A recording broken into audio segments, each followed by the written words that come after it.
My name is Celeste, and I'm 28 years old. Right now, I'm sitting in my corner office on the 20th floor, arranging the last of my things on this mahogany desk that cost more than my mother's car. There's an old family photo I'm about to put in the drawer, the one from 3 years ago, when Mum told me they couldn't afford 2 tickets to Hawaii.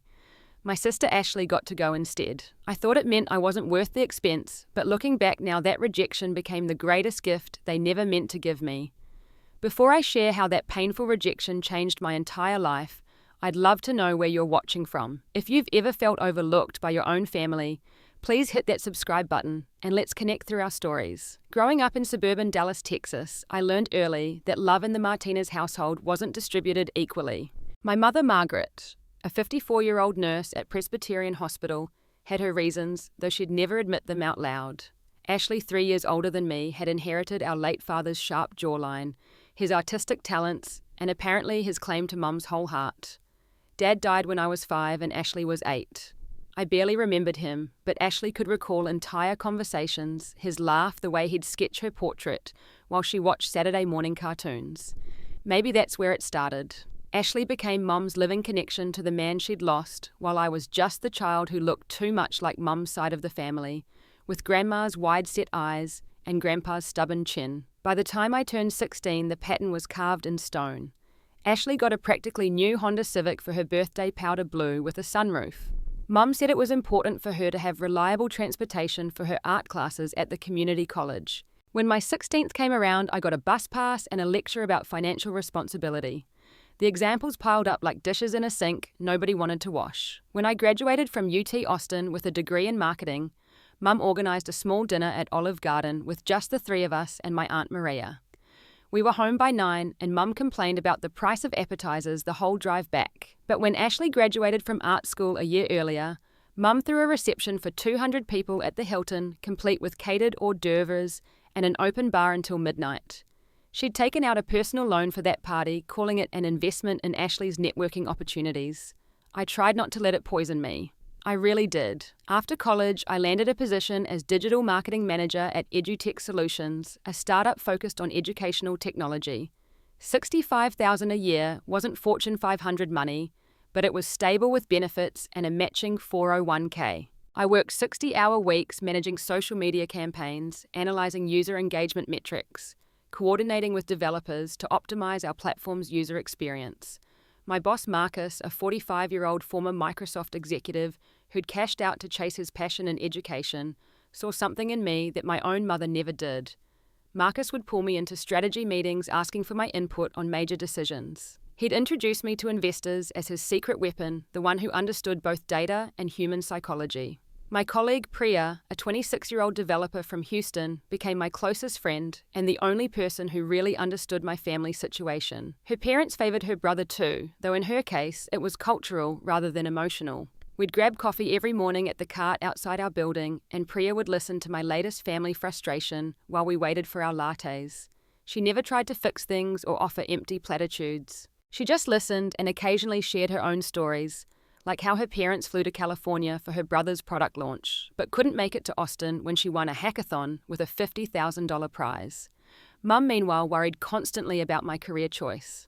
Every Sunday dinner, she'd bring up teaching positions at local high schools, suggesting I get my certification and find something more stable. The irony wasn't lost on me that Ashley's freelance graphic design business, which barely covered her apartment rent most months, was considered following her passion, while my corporate position with growth potential was seen as risky. Ashley would sit there during these conversations, nodding along with Mum, occasionally chiming in about the importance of work-life balance, while she herself worked maybe 15 hours a week, spending the rest of her time on Instagram, building what she called her personal brand. The thing about being the unfavored child is that you develop a certain toughness, like calluses on a guitarist's fingers. You learn to source your validation internally because waiting for it from family is like waiting for rain in the desert. You might get lucky, but you'll probably die of thirst first. I threw myself into my work earning certifications in Google Analytics, Facebook Blueprint, HubSpot. I attended conferences on my own dime, networked relentlessly, and built a reputation in the Austin tech scene as someone who could turn user data into actionable insights. My apartment reflected this self-reliance. A small studio in East Austin, nothing fancy, but I'd made it mine. Every piece of furniture was something I'd chosen paid for, assembled myself. No hand-me-downs from Mum's garage, no family heirlooms that came with strings attached, just 600 square feet that belonged entirely to me, where nobody could walk in and rearrange things because they knew better. Sunday dinners at Mum's house followed a script as predictable as a network sitcom. Every week, I'd drive 20 minutes from East Austin to Mum's ranch-style house in Richardson, the one she'd bought with Dad's life insurance money. The dining room still had the same oak table from my childhood, the one with the water ring from where Ashley had left a cold glass during my 13th birthday dinner. Nobody had bothered to refinish it. Mum always served dinner at exactly 6 o'clock. The menu rotated between 3 options, all of them Ashley's favourites. Pot roast with those tiny potatoes. Ashley loved chicken masala because Ashley had discovered it on a trip to New York, or salmon with that specific dill sauce Ashley had learned to make in a cooking class Mum had paid for. I'd developed a mild allergy to dill in college. Nothing serious, just enough to make my throat itchy, but mentioning it would have disrupted the ecosystem of Mum's kitchen. That particular Sunday in March started like any other. Ashley arrived 15 minutes late, as always, sweeping in with her oversized designer sunglasses that she definitely couldn't afford, talking about traffic on I-635, as if she was the only person in Dallas who had to deal with it. She kissed Mum on the cheek, a performative gesture that always reminded me of actresses in old movies, then settled into her usual chair, the one closest to Mum. We were halfway through the pot roast when Ashley started her latest success story. She'd just signed a contract for $5,000, she announced, pausing dramatically between the number and the denomination, as if we should all applaud. The client was some wellness startup that needed a logo and brand identity package. Ashley pulled out her phone, showing us initial sketches that looked like something I could have made in Canva in about 10 minutes. Mum cooed over them like they were Picasso originals, talking about Ashley's unique vision, her ability to capture a brand's essence. I knew the truth because I'd looked up the startup out of curiosity. They had less than 1,000 Instagram followers, and their website was a single landing page with a coming soon message. The $5,000 was probably their entire marketing budget, and they'd overpaid by at least $3,000. But pointing that out would have made me the villain, the jealous sister who couldn't celebrate other people's success. Then Mum cleared her throat that specific way that meant she had an announcement. She set down her fork, folded her hands, and smiled at both of us, though her body was angled toward Ashley. She'd been saving money, she said, putting aside a little from each paycheck for the past 2 years.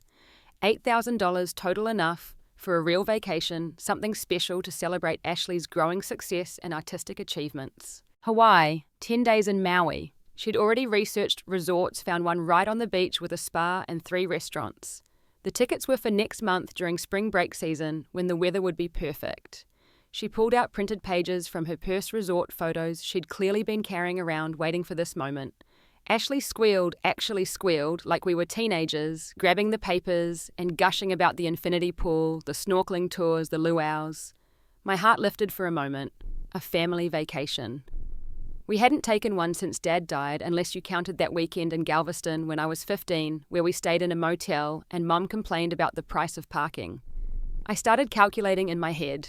I had vacation days saved up, could move some meetings around.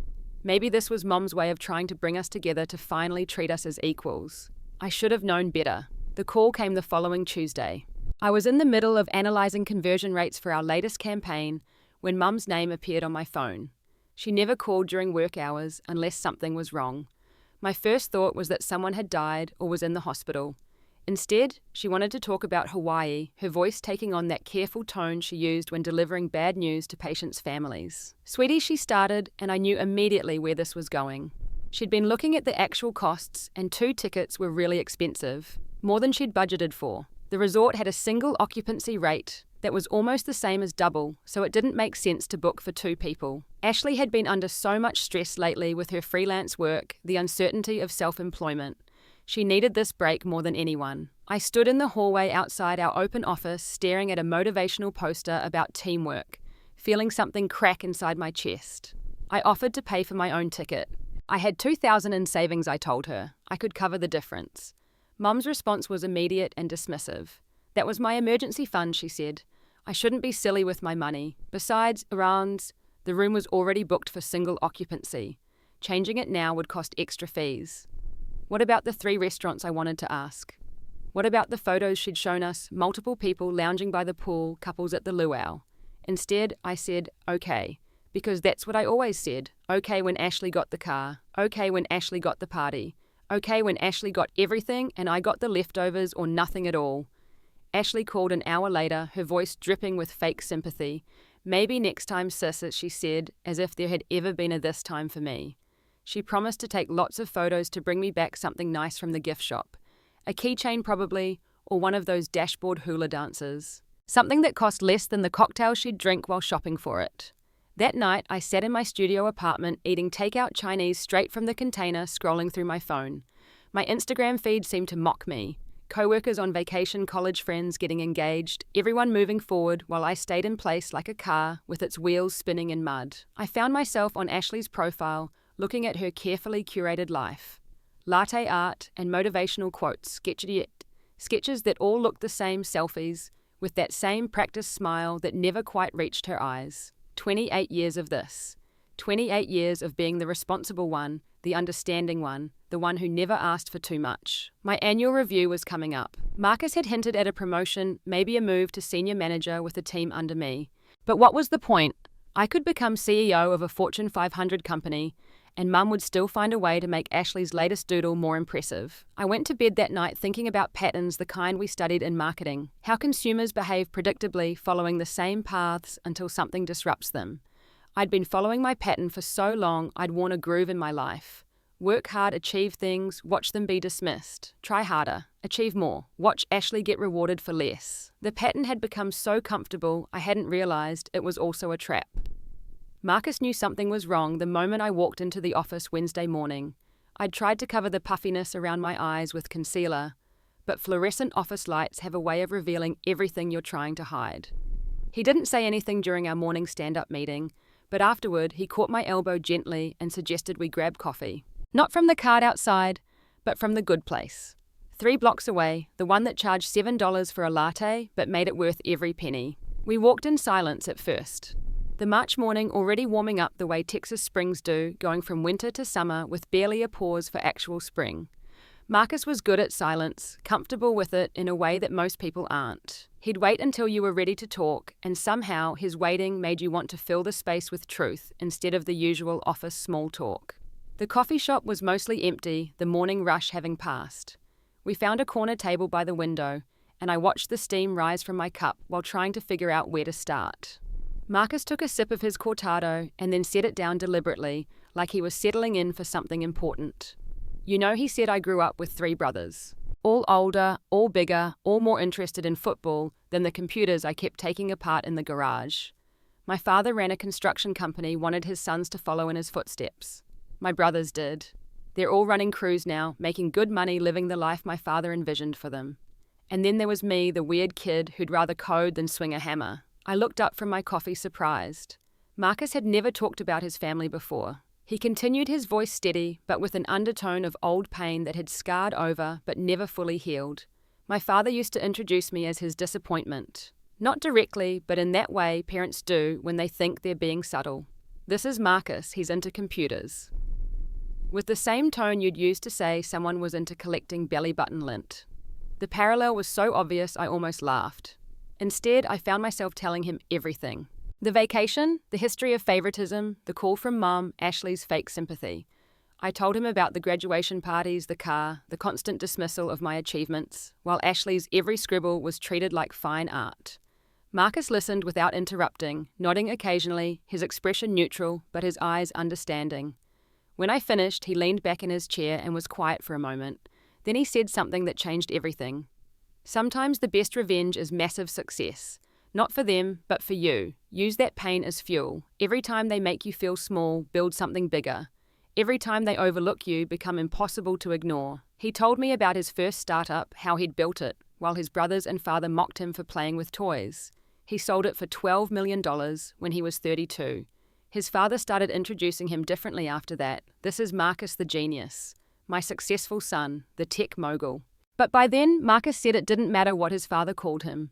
He'd already proven to himself what he was worth. We walked back to the office slowly, and I felt something shifting inside me, like tectonic plates realigning. Priya was at her desk when we got back, and she must have seen something different in my face because she immediately rolled her chair over to mine. I told her about the coffee with Marcus, his advice, the way he'd framed rejection as fuel instead of failure. That's when Priya dropped her own bomb. There was a startup competition she'd been thinking about entering, the Texas Innovation Challenge, sponsored by a consortium of venture capital firms. First prize was $100,000 in seed funding, plus 6 months of mentorship from industry leaders. She'd been working on an idea for months, but didn't have the business development skills to make it work. What if we partnered her technical expertise, my business and marketing knowledge? My first instinct was to say no. I wasn't an entrepreneur. I was a marketing manager at someone else's startup. I didn't have the pedigree, the connections, the confidence that real founders had. But then I thought about Ashley and Mum probably looking at resort photos right now, planning their 10 days in paradise, while I sat in my cubicle being responsible and stable and overlooked. Priya must have seen me wavering because she pulled up the competition website on her laptop. The deadline for applications was in 2 weeks. The idea she'd been working on was brilliant in its simplicity. A platform connecting specialized tutors with special needs students. As someone with a younger cousin on the autism spectrum, she'd seen firsthand how hard it was to find educators who understood both the subject matter and the unique learning styles of neurodiverse students. The market research practically did itself in my head. Millions of special needs students in the United States alone, parents spending thousands on tutoring that wasn't tailored to their children's needs, school districts struggling to provide adequate support. It was a real problem that needed a real solution, not just another app trying to disrupt something that wasn't broken. That afternoon, I couldn't focus on my regular work. I kept thinking about the competition, about Marcus's story, about being impossible to ignore. At 5 o'clock, instead of heading home, I found Priya at her desk still coding. I pulled up a chair next to her and said 2 words that would change everything. Let's go. We spent the next 3 hours in a conference room mapping out our plan on the whiteboard. Priya had already built a basic prototype, but it needed refinement. We needed market research, financial projections, a pitch deck that would stand out among hundreds of applicants. We divided responsibilities based on our strengths. Priya would handle the technical development and product architecture. I would manage the business plan, marketing strategy, and presentation materials. That night, I got home at 11, exhausted but energized in a way I hadn't felt in years. My phone had 12 messages from Mum and Ashley, all photos from their resort shopping trip for vacation clothes. Ashley modelling sundresses she couldn't afford without Mum's credit card. Mum holding up matching mother-daughter beach hats that I knew would never include a third. I deleted them all without responding and opened my laptop instead. The next 2 weeks became a blur of 18-hour days. My regular job from 8 to 5, then competition work until 2 or 3 in the morning. I interviewed 200 families with special needs children, conducting surveys through Facebook groups and parent networks. Their stories broke my heart and fired my determination simultaneously. Parents who'd spent tens of thousands on tutors who didn't understand their children. Kids who were brilliant but couldn't learn in traditional ways. Teachers who wanted to help but lacked the training. I taught myself basic coding through YouTube videos and Codecademy, not enough to build anything substantial, but enough to understand what Priya was creating. I studied successful pitch decks until I could recite them in my sleep. I analysed every education technology startup that had received funding in the past 5 years, looking for patterns, gaps in the market opportunities they'd missed. The application required a 2-minute video pitch along with the written materials. I practiced in front of my bathroom mirror until my neighbours probably thought I'd lost my mind. Hi, I'm Celeste Martinez, and I'm here to talk about the 47 million students with learning disabilities who deserve better than what our education system currently offers. 47 versions until every word landed exactly right. Meanwhile, Ashley and Mum were posting countdown updates to Hawaii. 7 days until paradise. 5 days until Mai Tais on the beach. 3 days until living our best lives. Each post felt like a tiny needle, but instead of deflating me, they seemed to pump more determination into my veins. Every beach sunset photo they'd soon be taking, I'd counter with another slide in our pitch deck. Every restaurant reservation they were making, I'd respond with another financial projection model. The night before the application deadline, Priya and I sat in the empty office, everyone else having gone home hours ago. We'd submitted everything an hour before midnight, triple-checking every detail. The competition would announce the top 50 semi-finalists in a week. Until then, all we could do was wait and continue our regular lives like we hadn't just bet everything on a long shot. The week of waiting felt like a month. I went through the motions at work, attending meetings, managing campaigns, pretending my entire future wasn't hanging on an email that might never come. Mum and Ashley left for Hawaii on Tuesday, their airport selfies flooding my phone while I was trying to concentrate on conversion metrics. They looked so happy, arms around each other, matching sunglasses Mum had bought them, ready for their mother-daughter adventure. The email came Friday afternoon at 3:47. I know the exact time because I'd been refreshing my inbox every 30 seconds for the past 3 hours. My hands shook as I opened it. Dear Ms. Martinez, we are pleased to inform you that EduConnect has been selected as one of 50 semi-finalists for the Texas Innovation Challenge. I read it 3 times before it sank in. We were number 23 out of 500 applications. Priya and I met at a bar that night to celebrate, but we both knew this was just the beginning. The next phase was a 3-day boot camp in Austin, where we'd be paired with mentors, refine our pitches, and compete for the top 10 spots that would advance to finals. The boot camp was in 2 weeks, right when Mum and Ashley would be returning from Hawaii. Those 2 weeks of preparation were different from the initial rush. This time we knew we had something real. We refined our prototype based on feedback from beta testers, all parents Priya had connected with through her cousin's therapy network. We incorporated their suggestions, simplified the user interface, added features we hadn't considered like progress tracking that could be shared with schools and therapists. The boot camp itself was held at the Austin Convention Center. Walking in that first morning, I felt like a fraud among the other founders. There were MBA graduates from Wharton and Stanford, engineers from Google and Apple, serial entrepreneurs on their 3rd or 4th startup. Priya and I were just 2 women from a small education technology company trying to solve a problem that wasn't sexy or trendy but desperately needed solving. Our assigned mentor was Jennifer Wu, the only woman and only person of color on the panel of judges.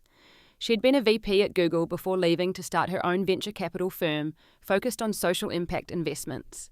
When she introduced herself to our group of 5 startups, she made eye contact with each founder, but her gaze lingered on Priya and me. Jennifer pulled us aside during the first break. I've read your application 3 times, she said. You're solving a real problem, not just trying to capitalize on a trend. But your presentation needs work. You're apologizing for existing instead of owning your space. We have 6 hours of mentor time. I'm giving all of mine to you. Those 6 hours with Jennifer were like getting an MBA in a single day. She dismantled our pitch slide by slide, word by word. Too much jargon here. Not enough emotion there. Your financial projections are conservative to the point of being unbelievable, if you really believe in this. Show me the billions, not the millions. She made us practice our presentation over and over, stopping us mid-sentence to adjust our posture, our tone, our eye contact. By the end of day 2, we were exhausted but transformed. We'd gone from apologetic to assertive, from hoping to please to demanding attention. Jennifer had us completely rebuild our deck, leading with the story of Priya's cousin, a brilliant kid who'd been written off by 3 schools before finding the right tutor who understood both calculus and autism. It wasn't just about education, it was about unlocking potential that the current system was wasting. The semi-final presentations were on day 3. 10 minutes to convince a panel of 5 judges that we deserved to be in the top 10. I wore my best outfit, a navy blazer I'd bought at Target for $50 that looked like it cost 5 times that. Priya wore her lucky hoodie under a blazer, a combination that somehow worked, projecting both technical competence and business acumen. We were the 15th group to present right after lunch, when judges might be getting sleepy. But the moment I started talking about Michael, Priya's cousin, who'd gone from failing algebra to winning a state mathematics competition after finding the right tutor, I could see the judges lean forward. Priya took over for the technical demonstration, showing how our AI-powered matching algorithm considered not just subject expertise, but learning styles, communication preferences, and even sensory sensitivities. The Q&A session was brutal. 30 minutes of rapid-fire questions about market size, customer acquisition costs, competitive advantages, scalability. One judge, a stern-looking man who'd founded 3 successful companies, asked how we'd compete with established players who had millions in funding. Without hesitation, I responded that they were trying to fix a broken system while we were building a new one, specifically for an underserved market. They were Walmart. We were becoming the specialized boutique that actually understood our customers' needs. The results were announced that evening. When they called EduConnect as the 8th finalist, Priya grabbed my hand so hard I thought she might break my fingers. We were moving on to the finals scheduled for 2 weeks later. The top 10 would compete for 3 prizes first place, being $100,000 in seed funding plus 6 months of intensive mentorship. That night, I finally checked my phone properly for the first time in 3 days. 47 messages from Mum and Ashley in Hawaii. Photos of them snorkeling at luau's, getting spa treatments, eating at restaurants I couldn't pronounce. But buried in the middle was something interesting. They were complaining. The Wi-Fi at the resort was terrible. Ashley couldn't upload her sketches to Instagram properly. Mum had gotten food poisoning from the seafood buffet. They'd had a fight about tipping with Ashley, saying Mum was being cheap, and Mum saying Ashley didn't understand the value of money. I scrolled through their paradise turned problematic and felt nothing.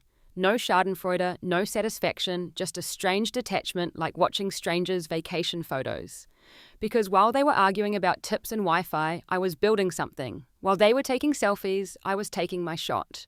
Jennifer had given me her personal email, told me to send her our financial models for another review. 3 venture capital firms had already reached out after seeing the semi-final results posted online.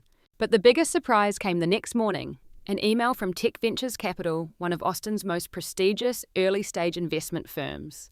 They'd been watching the competition and wanted to meet regardless of the final results. They were particularly interested in edtech companies solving real problems. Could we come in next week? I forwarded the email to Priya, then walked to the bathroom mirror in my apartment. The woman looking back at me wasn't the same one who'd been crying into Chinese takeout 3 weeks ago. This woman had pitched to judges who'd funded billion-dollar companies. This woman had a meeting with Tech Ventures Capital. This woman was impossible to ignore, not because anyone else had finally noticed her, but because she'd finally noticed herself. The finals were in 12 days. Mum and Ashley would be back in 5. For the first time in my life, their timeline didn't matter to me at all. I had my own countdown now, and it had nothing to do with them, sir. I pulled out my laptop and started working on our financial models. Jennifer was right, I'd been too conservative. It was time to show them the billions, not the millions. Time to stop apologizing for existing and start demanding the space I deserved. The days leading up to the finals blurred together in a caffeine-fueled haze of preparation and possibility. Our meeting with Tech Ventures Capital had gone better than I could have imagined. 3 partners sat across from us in their glass-walled conference room, and instead of the interrogation I'd expected, it felt more like a conversation between equals. They understood our vision immediately, had even done their own research on the special education market before we arrived. The lead partner, David Kim, had a daughter with dyslexia. He spoke about the frustration of finding qualified help, the thousands of dollars spent on tutors who didn't understand how her brain processed information differently. By the end of the meeting, he was sketching out potential partnership opportunities on the whiteboard, discussing how their portfolio companies could integrate with our platform. They couldn't make an official offer until after the competition, he said. But regardless of the outcome, they wanted to be involved. The night before the finals, I couldn't sleep. I sat in my apartment going over our presentation for the 100th time. 15 minutes to pitch 30 minutes of Q&A, and then our fate would be decided. The competition was fierce. A blockchain startup that was revolutionizing supply chain management. An AI company that could predict equipment failures before they happened. A biotech firm working on early cancer detection. All of them had founders with more impressive resumes, more experience, more everything. Mum and Ashley had been back for 2 days, and I'd successfully avoided both Sunday dinners claiming work emergencies. The truth was, I couldn't bear to sit at that table and listen to their vacation stories while my entire future was about to be decided. Mum left 3 voicemails expressing her disappointment, each one emphasizing how family should come first. Ashley texted photos of the souvenirs she'd brought back, including a $5 keychain with my name misspelled. The morning of the finals, I put on my $50 Target blazer again. It had become my armor, my lucky charm, my reminder that you didn't need expensive things to be valuable. Priya picked me up at 7, and we drove to the convention center in silence, both of us too nervous for small talk. The parking lot was already full of expensive cars, Teslas and BMWs that belonged to investors and tech executives who'd come to watch the show. We were scheduled to present third, which was both good and bad. Good because we wouldn't have to wait all day in anxiety. Bad because we'd be competing with fresh judges who hadn't yet heard 7 versions of We're Going to Change the World. The first 2 presentations were flawless. The blockchain startup had professional animations and a CEO who looked like he'd been born in a suit. The AI company had already secured letters of intent from 3 Fortune 500 companies. When our turn came, I walked onto that stage and something shifted inside me. The nerves disappeared, replaced by a calm certainty. These judges didn't know about the graduation parties or the Hawaii trip or 28 years of being second best. They only knew what I showed them in the next 15 minutes. And what I showed them was a woman who understood a problem so deeply, had researched it so thoroughly, that the solution seemed inevitable. I started with Michael again, but this time I had video. Priya had gotten permission from her aunt to share a 2-minute clip of Michael explaining how finding the right tutor had changed his life. The judges watched this 16-year-old kid with autism talk about differential equations with the same joy most teenagers reserve for video games. Then I hit them with the numbers. 47 million students with learning disabilities in the US alone. Parents spending an average of $8,000 annually on supplementary education. A $40 billion market that was being served by generalists who didn't understand specialist needs. Priya took over for the technical demonstration, showing not just what we'd built, but what we could build with proper funding. The matching algorithm was just the beginning. We had plans for adaptive learning modules, progress tracking, that could predict breakthrough moments, integration with school systems, to provide real-time support for classroom teachers. She showed them letters from 20 school districts interested in pilot programs, testimonials from beta users who called our platform life-changing. The Q&A session felt different this time. Instead of trying to find holes in our plan, the judges seemed genuinely curious about possibilities. How quickly could we scale? Had we considered international markets? What about partnerships with existing educational platforms? One judge, who'd been silent during our entire presentation, finally spoke up. My grandson has autism, she said. I've watched my daughter struggle for years to find the right support. This isn't just a business, it's a mission.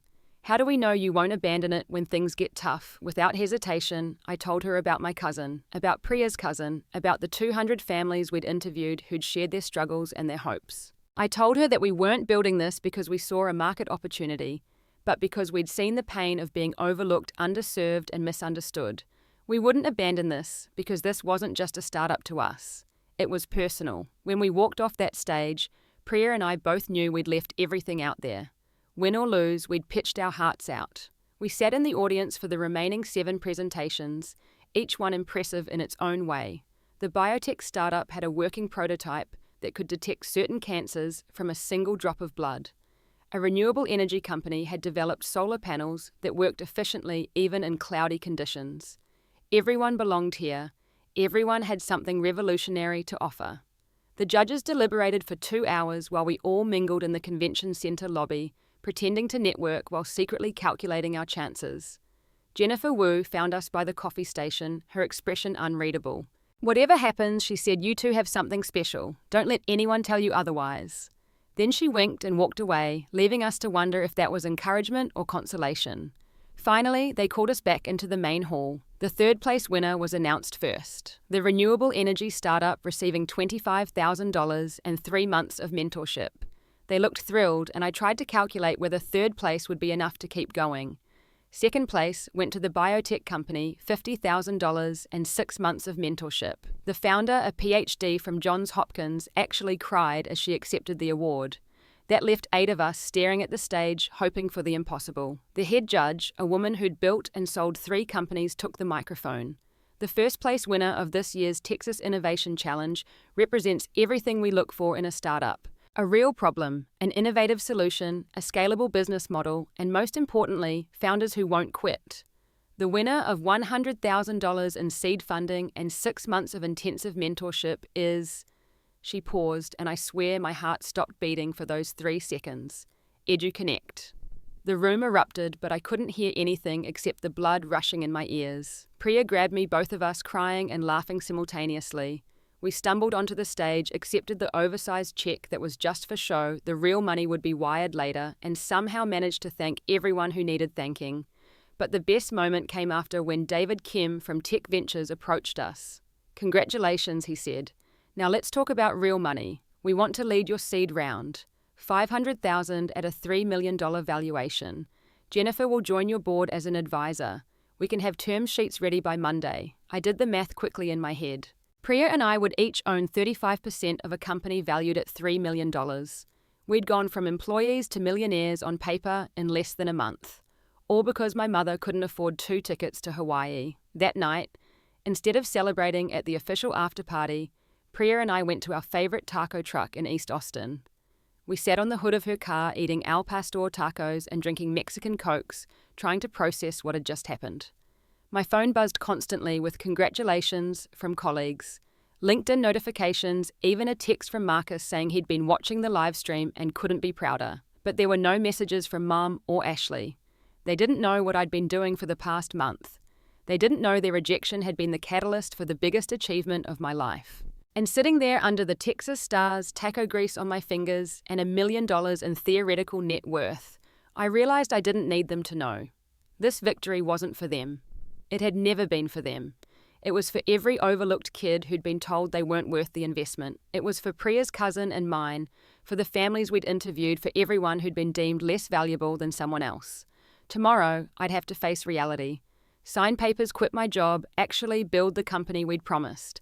Tomorrow, I'd have to tell Mum and Ashley what had happened while they were snorkeling in Maui. But tonight, I sat with my co-founder and best friend, eating $3 tacos as newly minted entrepreneurs, and felt something I'd never felt before.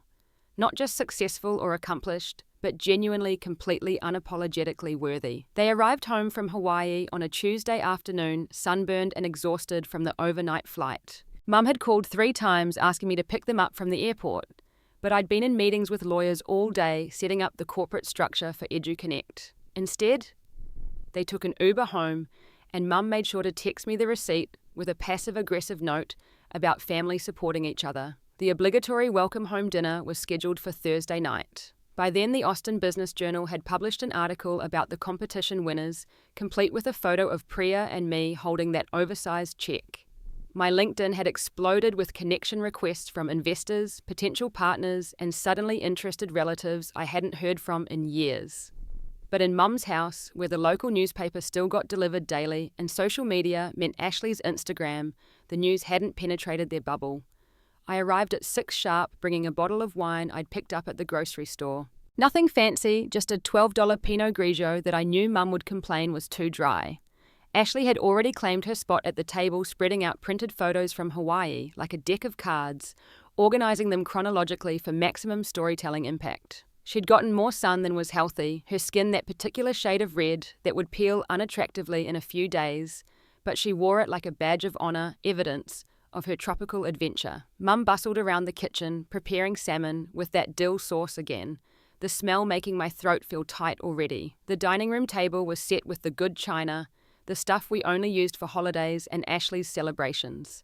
Apparently returning from vacation warranted the special treatment. There was even a centerpiece, a glass bowl filled with sand and shells from Hawaii, with a little sign Ashley had made that said Paradise Memories. We sat down to eat, and the performance began immediately. Mum started with the flight, how Ashley had charmed the gate agent into upgrading them to premium economy. Then the resort, every detail from the thread count of the sheets to the freshness of the breakfast papaya.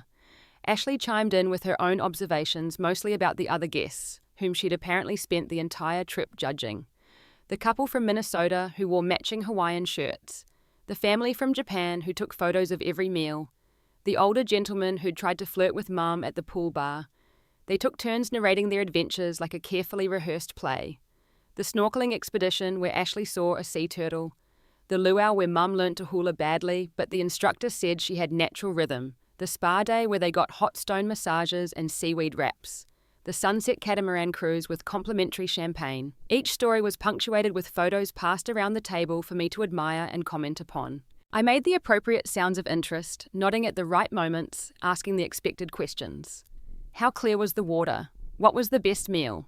Did you try poi? I'd gotten good at this over the years, playing the audience to their show, knowing my role was to appreciate and validate, never to share or compete. They didn't ask about my week, my work, what I'd done while they were gone. That wasn't part of the script.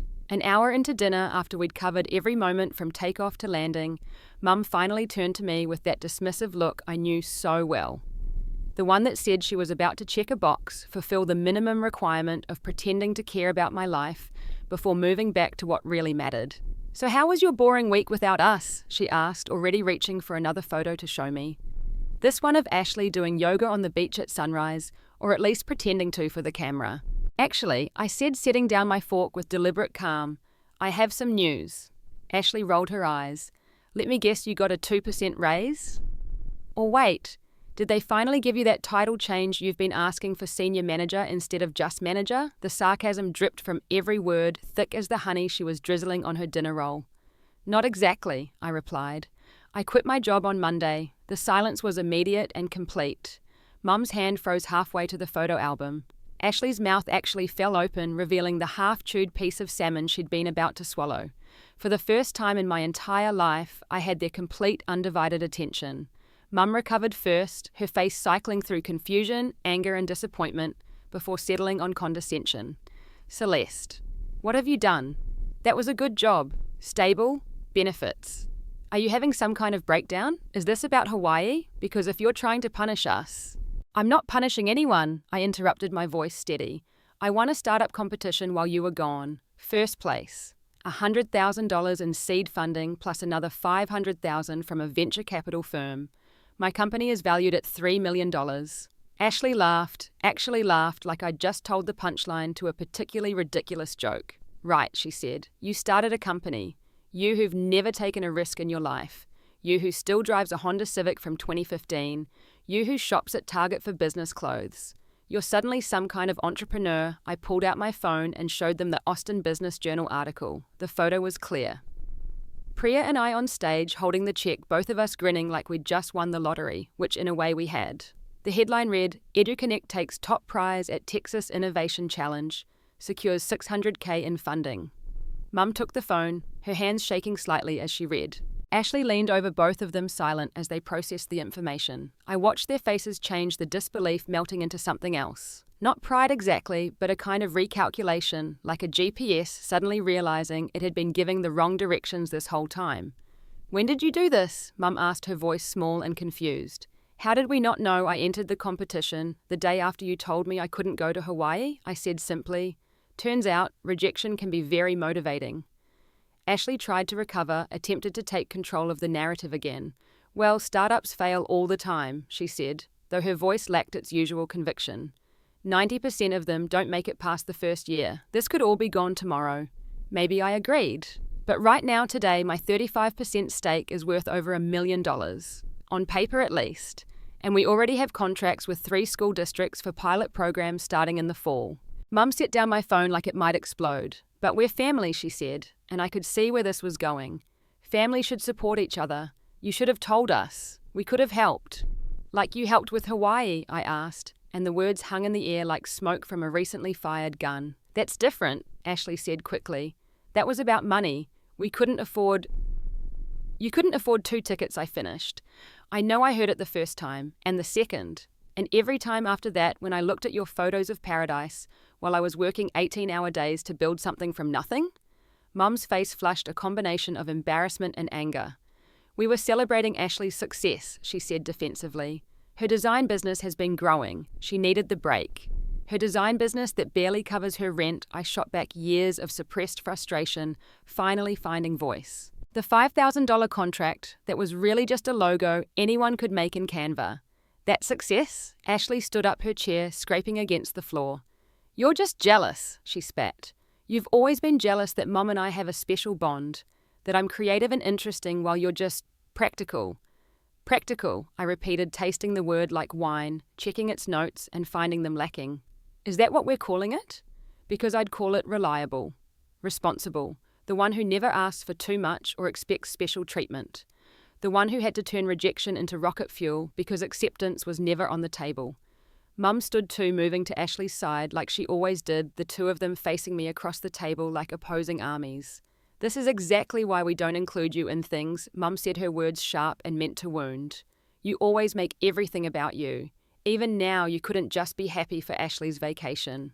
You had to go and one-up her with this startup nonsense. Nonsense, I said, and something inside me finally broke free. Not broke, but released like a bird that had just discovered the cage door had been open all along. That nonsense is going to help millions of kids with learning disabilities get the education they deserve. That nonsense has already attracted 3 venture capital firms and a dozen angel investors. That nonsense is my life's work, and you know what the best part is? They stared at me. Waiting. I did it without you. Without your approval, your support, or your belief, every single person involved in EduConnect, from my co-founder to our investors to our advisors, they all saw something in me that my own family never did. Value. Potential worth investing in. I picked up my purse, leaving the $12 wine on the table. "Thank you for dinner," I said, moving toward the door. "And thank you for Hawaii. Not for taking me, but for leaving me behind. It was the best gift you never meant to give me." "Celeste, wait," Mum called after me, but I was already at the door. "You can't just leave. We're family." I turned back one last time. "No," I said. "You're each other's family. You made that clear with every choice, every celebration, every vacation I wasn't worth including in. I'm just the relative you remember when you need something. But that ends tonight." The drive home was quiet. My hands steady on the wheel despite the earthquake of emotions inside me. My phone buzzed constantly in my purse, but I didn't check it until I was safely parked outside my apartment. 15 texts from Mom, ranging from anger to guilt to demands that I apologize. 8 from Ashley, including one that said I was being dramatic and another asking if my company was hiring designers. I deleted them all without responding and found a text from Priya instead. "How did dinner go?" it asked, followed by a series of increasingly worried emojis. "I'm free." I texted back and realized it was true. For the first time in 28 years, I was completely, utterly free from the weight of trying to earn love that was never available for purchase. No amount of achievement would have changed the equation. I could have cured cancer, and Mum still would have found Ashley's finger paintings more impressive. The next year passed in a blur of 16-hour days and exponential growth. EduConnect expanded from 3 pilot school districts to 30, then to 300. We hired our first employees, then our 10th, then our 50th. The office grew from a shared workspace to a full floor in a downtown Austin high-rise, complete with the ping-pong table and free snacks that every startup seemed to require, though our employees actually used them. Our users weren't just statistics on a dashboard. They were real kids whose lives were changing. Michael Priya's cousin, who'd inspired it all, got accepted to MIT on a full scholarship. A girl with severe dyslexia in Houston went from failing grades to honor roll. A boy with ADHD in Dallas discovered he wasn't stupid. He just learned differently, and once he found the right tutor through our platform, he became passionate about robotics. Every success story fueled us to work harder, expand faster, reach more families who'd been told their kids were problems instead of possibilities. The media attention was constant and sometimes overwhelming. Forbes included me in their 30 under 30 list for education technology. Priya and I gave a TED talk about inclusive education that got 2 million views in its first week. We were invited to speak at conferences from San Francisco to Singapore, sharing our story of how rejection and personal pain had transformed into purpose and success. Through all of this, Mum and Ashley maintained a careful campaign of what I came to think of as strategic contact. They didn't apologize or acknowledge the years of favoritism, but they didn't disappear either. Instead, they orbited my success like planets around a sun they'd never noticed was shining. Mum started telling people at her hospital about her successful daughter, the CEO. She'd corner doctors in the break room, showing them articles about EduConnect on her phone, conveniently cropping out the parts that mentioned how the company was founded. When a local news station interviewed me, she recorded it and reportedly played it for every neighbor within a 3-block radius. The woman who'd once introduced me as her practical daughter now claimed she'd always known I was destined for greatness. Ashley's approach was different but equally transparent. She suddenly became interested in the tech industry, posting articles about startups on her Instagram with captions like, "So proud of women in tech," without ever mentioning that one of those women was her sister. She redesigned her portfolio website to emphasize her experience with technology companies, which consisted entirely of the logo she'd made for that wellness startup that had already gone under. She started showing up at Austin tech meetups, handing out business cards that now read, "Ashley Martinez, Creative Director and Startup Consultant." Though she'd never directed anything except criticism my way, and had never consulted for anyone who could afford to pay her. The most audacious move came 6 months into EduConnect's growth, when Ashley formally applied for a position as our head of design. She submitted her resume through our official portal like any other candidate, but also sent me a personal email saying she was ready to bring her creative vision to the family business. The phrase family business made me laugh out loud in my office, startling my assistant. We'd built EduConnect without a penny or an ounce of support from family, but now that it was successful, Suddenly it belonged to all of us. Our head of HR, a no-nonsense woman named Patricia, who'd run talent acquisition at 3 successful startups, looked at Ashley's application for exactly 30 seconds before moving it to the rejection pile. Undergraduate degree in art from an unaccredited online school, she noted. 2 years of freelance work with no major clients. No experience with UI, UX, no understanding of accessibility design, which is crucial for our user base. Also, she added, looking at me meaningfully, hiring family is almost always a mistake. I agreed and had Patricia send the standard rejection email. Ashley called me within minutes of receiving it, furious. How dare I let some stranger reject her? Didn't I know she needed this job? Her freelance work had dried up. Mum couldn't keep supporting her, and it was my responsibility as her sister to help her. Your responsibility? I'd asked, genuinely curious about the logic. Where was your responsibility to me for the past 28 years? She hung up on me, then sent Mum to do her dirty work. Mum called the next day, using her disappointed voice, the one that used to make me fold immediately. She talked about family loyalty, about how success meant nothing if you didn't share it with loved ones, about how I was breaking her heart by shutting out my only sister. I listened to the entire guilt trip, then calmly explained that EduConnect had hiring standards, and Ashley didn't meet them. If she wanted to work in tech, she could get proper training, build a real portfolio, and gain actual experience. Then she could reapply and be evaluated like any other candidate. But she's family, Mum protested, as if that was a qualification that belonged on a resume.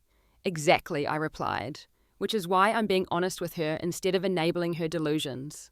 Wouldn't you rather she actually earned something instead of having it handed to her? The silence on the other end told me Mum had never considered that possibility for Ashley. Earning versus being given was not a distinction that existed in Ashley's world. Everything she'd ever wanted had been provided, usually at my expense, and now that the well had run dry, they were both panicking. The calls and texts continued for weeks, alternating between guilt, anger, and occasionally desperate attempts at reconciliation. Mum invited me to a spa day, just the two of us, her treat. When I declined due to work commitments, she accused me of punishing her. Ashley sent a long email about how she'd been doing research on education technology and had ideas that could revolutionize EduConnect. When I didn't respond, she posted a vague Instagram story about toxic people who forgot where they came from. But the most telling moment came when Mum and Ashley planned another vacation, this time to Greece. Mum called to inform me, not invite me, just inform me that they were going for 2 weeks. She'd gotten a bonus at work, and Ashley had sold a piece of art to someone she met at a coffee shop. They deserved this celebration, she said, and I noticed she didn't even pretend to consider including me this time. Good for you, I'd said, meaning it. Greece is beautiful. Enjoy yourselves. There was a pause, like she was waiting for more. For anger perhaps, or jealousy, or an offer to pay for my own ticket to join them. When none of that came, she seemed deflated. Don't you want to see the photos, she asked, sounding almost confused. Send them if you'd like, I replied, though I'll probably be too busy to look. We're launching in Canada next month. The truth was, their vacation no longer mattered to me.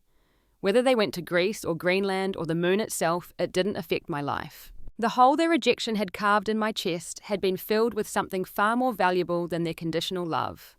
Purpose. Success that I'd earned. A chosen family of colleagues and mentors who saw my worth without needing blood relation as a reason.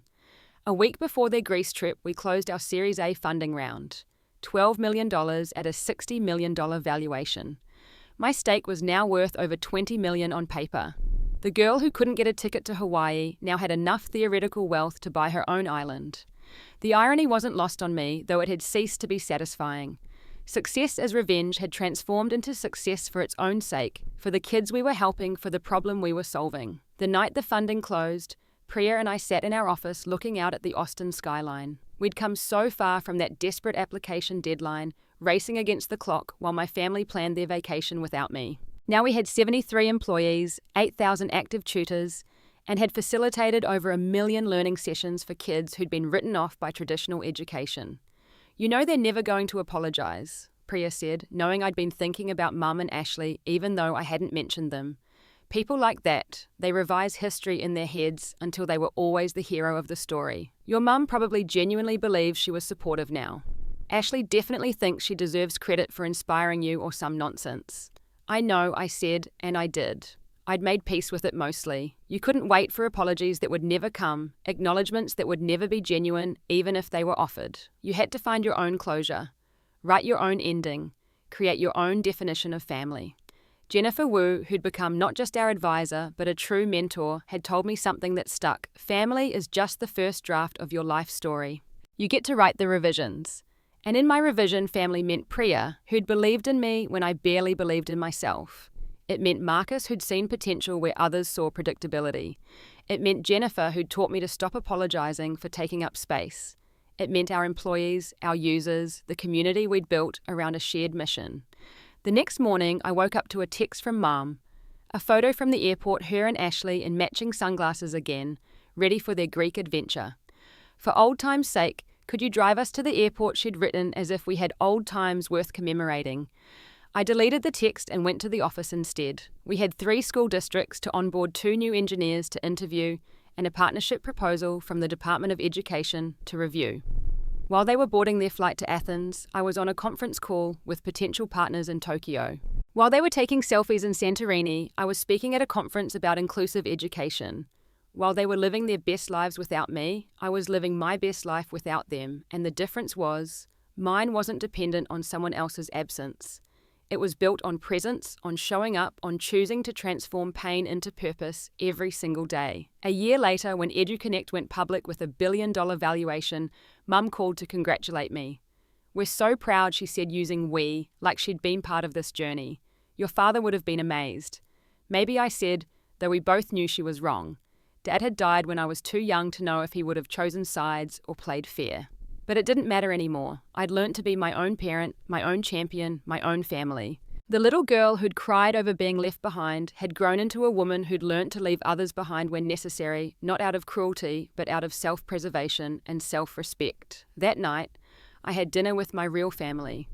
Priya and her cousin Michael, who was thriving at MIT.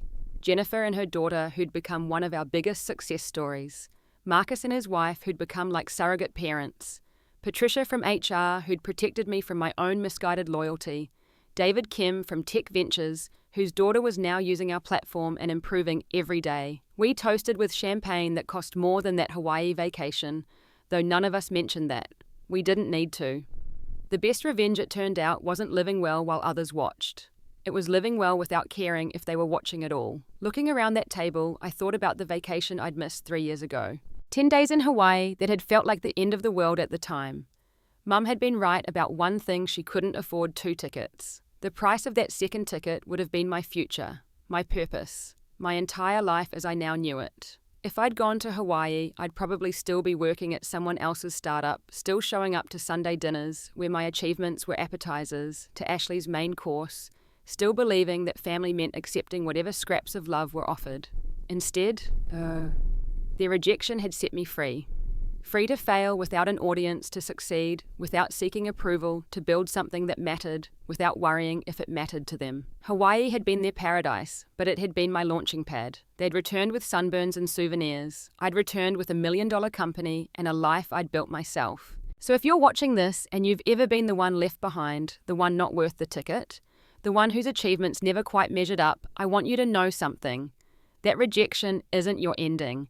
It's your beginning. It's not about them seeing your worth, it's about you seeing it yourself. Sometimes the best gift people can give you is showing you exactly who they are, so you can stop wasting time trying to become who they want you to be. The truth is, some tables aren't worth sitting at. Some trips aren't worth taking if the price is your dignity. And some families are the ones you choose, not the ones you're born into. My mother was right. She couldn't afford 2 tickets to Hawaii. What she didn't realize was that by leaving me behind, she gave me a ticket to everywhere else. Do you have your own story of being overlooked or undervalued by family? How did you transform that pain into power? I'd love to hear about it in the comments below. And if this story resonated with you, please hit that like button and subscribe to the channel. Share this with someone who needs to hear that their worth isn't determined by other people's inability to see it. Thank you for listening to my story, and remember, sometimes the best revenge isn't proving them wrong, it's proving yourself right. Until next time, keep building your own paradise, one rejection at a time.